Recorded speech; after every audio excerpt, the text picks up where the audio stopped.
Winnie the Pooh, Chapter 10, in which Christopher Robin gives Pooh a party, and we say goodbye. One day, when the sun had come back over the forest, bringing with it the scent of May, and all the streams of the forest were tinkling happily to find themselves their own pretty shape again, and the little pools lay dreaming of the life they had seen and the big things they had done. And in the warmth and quiet of the forest, the cuckoo was trying over his voice carefully and listening to see if he liked it. And wood pigeons were complaining gently to themselves, in their lazy, comfortable way, that it was the other fellow's fault. But it didn't matter very much. On such a day as this, Christopher Robin whistled in a special way he had. An owl came flying out of the 100-acre wood to see what was wanted. "Owl," said Christopher Robin, "I am going to give a party." "You are you?" said Owl. "And it's to be a special sort of party, because it's because of what Pooh did when he did what he did to save Piglet from the flood." "Oh, that's what it's for, is it?" said Owl. "Yes, so will you tell Pooh as quickly as you can, and all the others, because it will be tomorrow." "Oh, it will it?"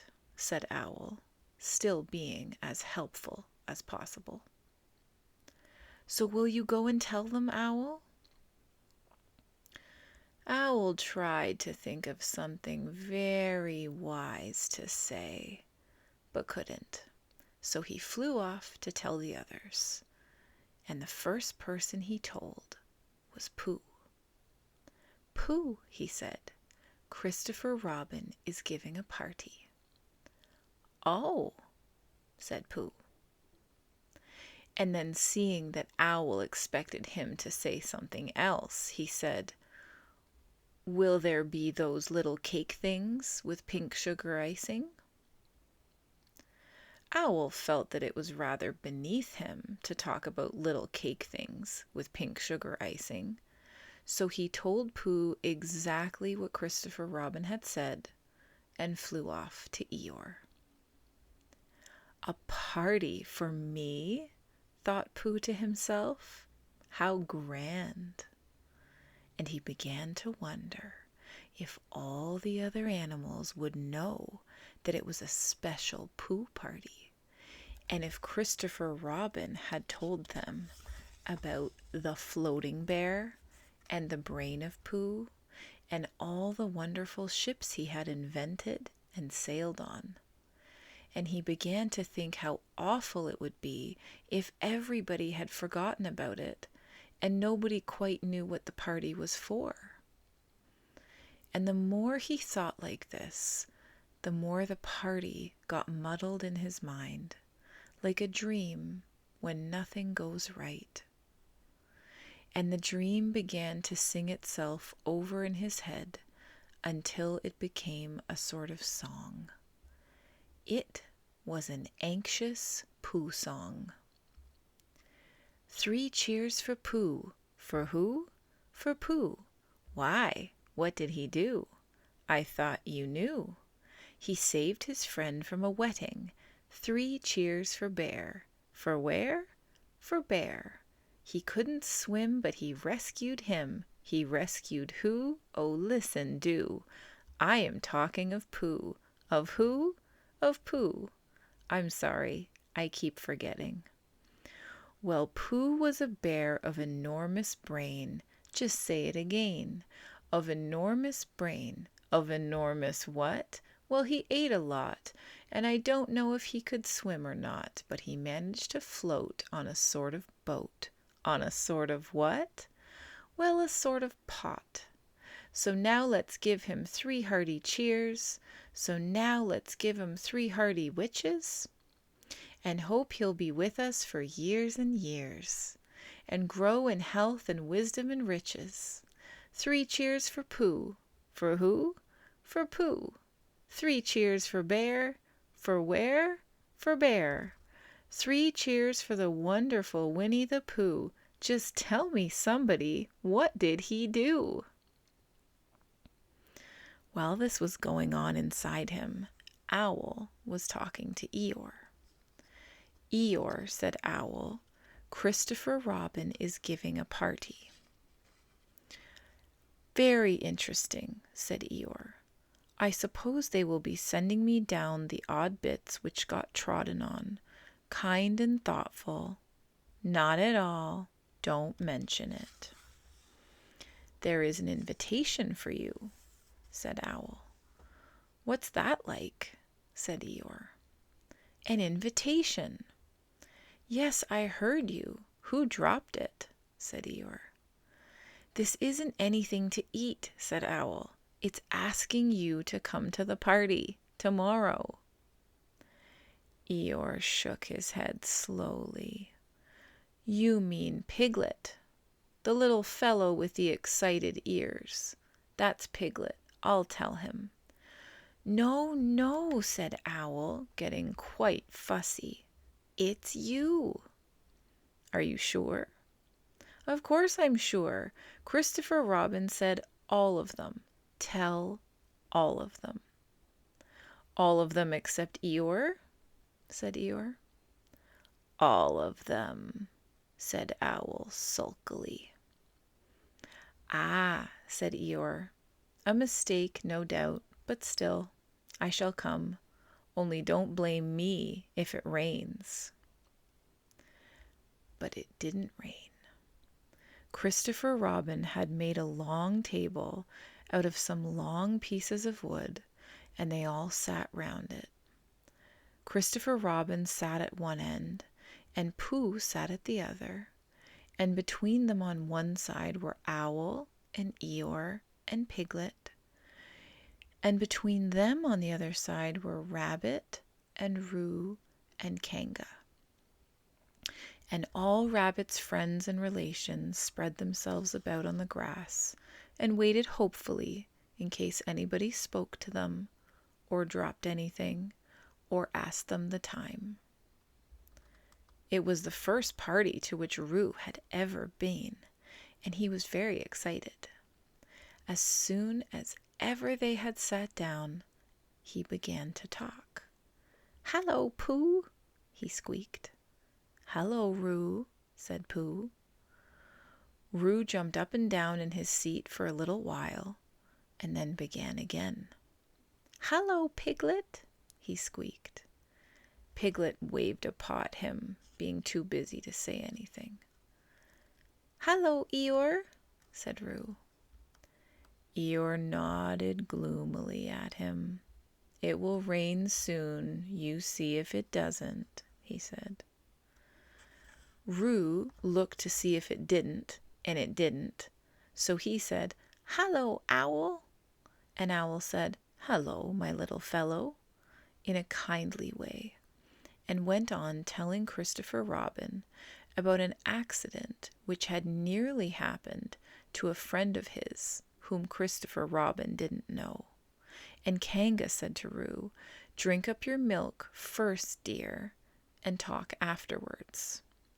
So Roo, who was drinking his milk, tried to say that he could do both at once, and had to be patted on the back and dried for quite a long time afterwards.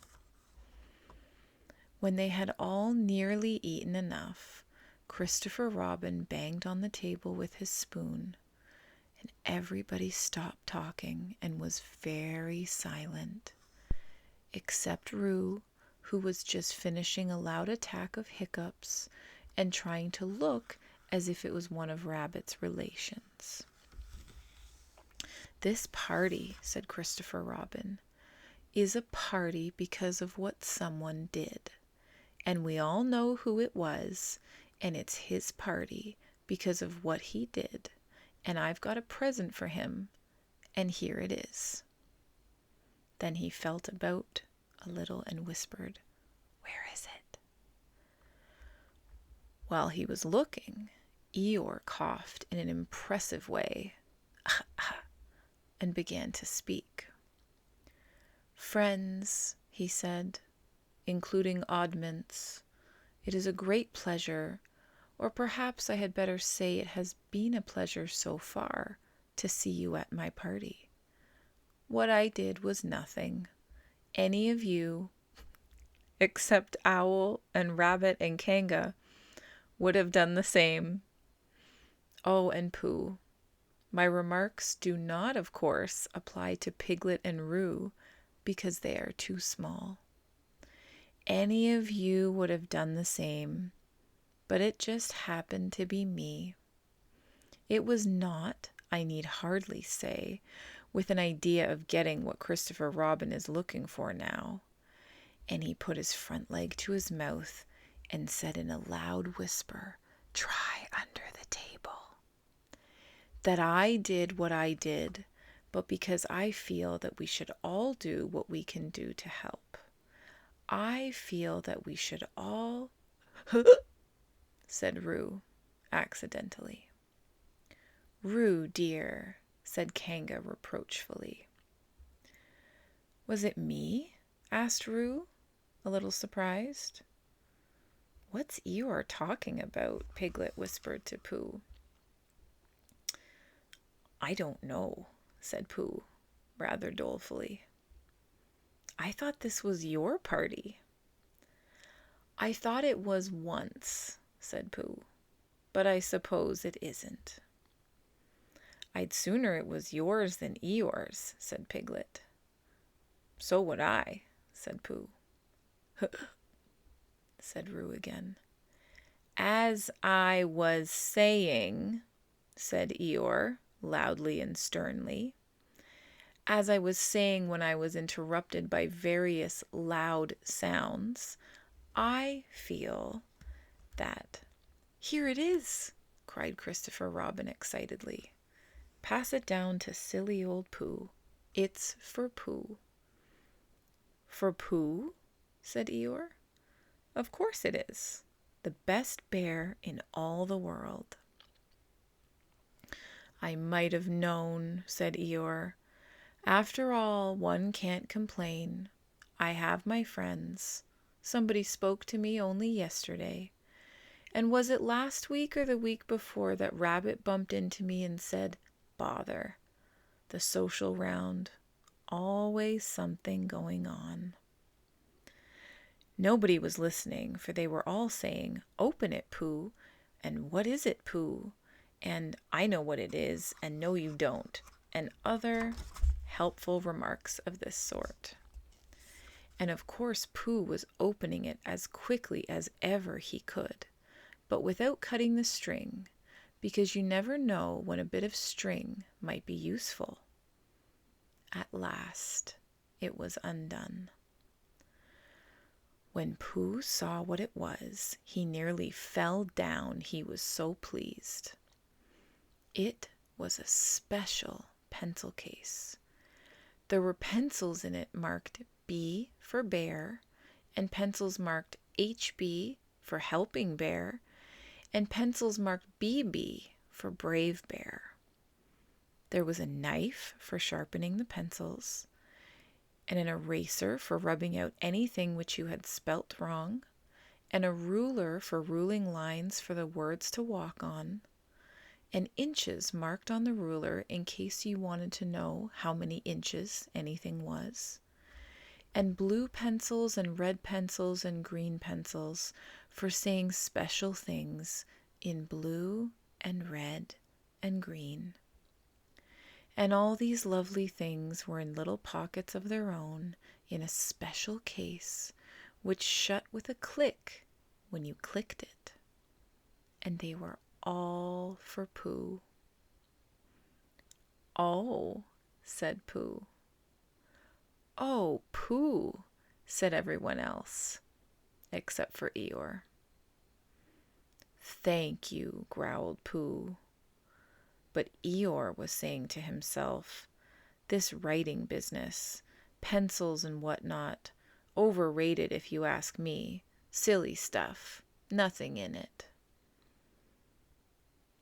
Later on, when they had all said goodbye and thank you to Christopher Robin, Pooh and Piglet walked home thoughtfully together in the golden evening, and for a long time they were silent. "When you wake up in the morning, Pooh," said Piglet at last, "what's the first thing you say to yourself?" "What's for breakfast?" said Pooh. "What do you say, Piglet?" "I say, I wonder what's going to happen exciting today," said Piglet. Pooh nodded thoughtfully. "It's the same thing," he said. "And what did happen?" asked Christopher Robin. "When?" "Next morning." "I don't know." "Could you think and tell me and Pooh sometime?" "If you wanted it very much." "Pooh does," said Christopher Robin. He gave a deep sigh, picked his bear up by the leg, and walked off to the door, trailing Winnie the Pooh behind him. At the door he turned and said, "Coming to see me have my bath?" "I might," I said. "Was Pooh's pencil case any better than mine?" "It was just the same," I said. He nodded and went out, and in a moment I heard Winnie the Pooh bump, bump, bump, going up the stairs behind him. And that is Winnie the Pooh, Chapter 10.